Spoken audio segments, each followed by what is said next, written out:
This series includes the best lessons I took from Epictetus.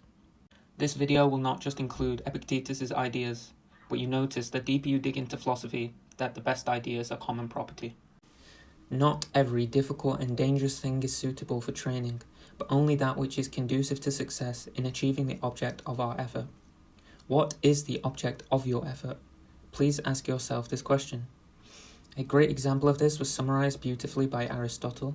We give up leisure in order that we may have leisure, or as you Americans say, leisure.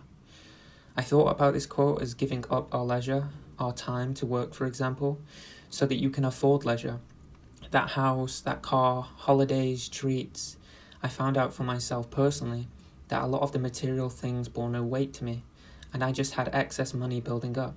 So I cut down my hours of work massively to pursue what I genuinely found meaningful, whether that is learning, more time with friends, or just more time to do you. So again, question. Is the thing that I'm doing conducive to the object of my effort? If not, try find a solution. Now, there's this fisherman story I heard, and I'm going to do this without a script, so bear with me. But the concept of the story is there's a good fisherman, and he gets just a few fish to feed himself. And then he goes on the beach with his family and friends and enjoys a cheap bottle of wine. And someone came up to him essentially and saying, well, what are you doing? Like, why aren't you getting more fish? You're a good fisherman. And he says, you can get more fish and then you can sell them on the market to make even more money. And he said, well, then what? He said, well, if you collect even more fish and keep selling them, then you'd be able to afford a boat. And then when you have a boat, you can get even more fish.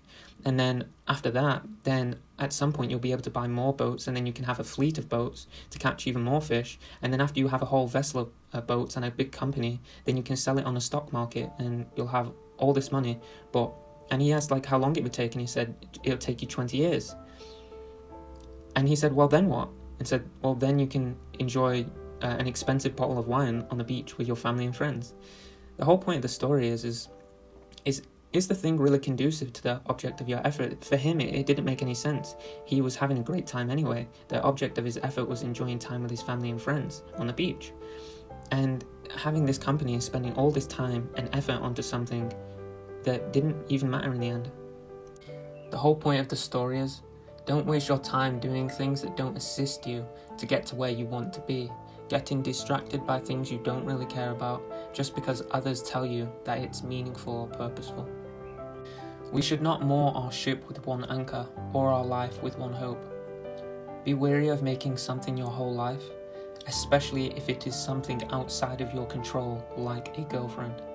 If you make them your whole life and you have no interest or hobbies outside of them, your whole world has the possibility to crumble and shatter. I begin to speak only when I am certain that what I will say isn't better left unsaid. Before you speak, ask yourself, is it true and is it necessary? If the things you're about to say might upset someone, I found it's better to keep it to yourself. If you think it necessary, then say it.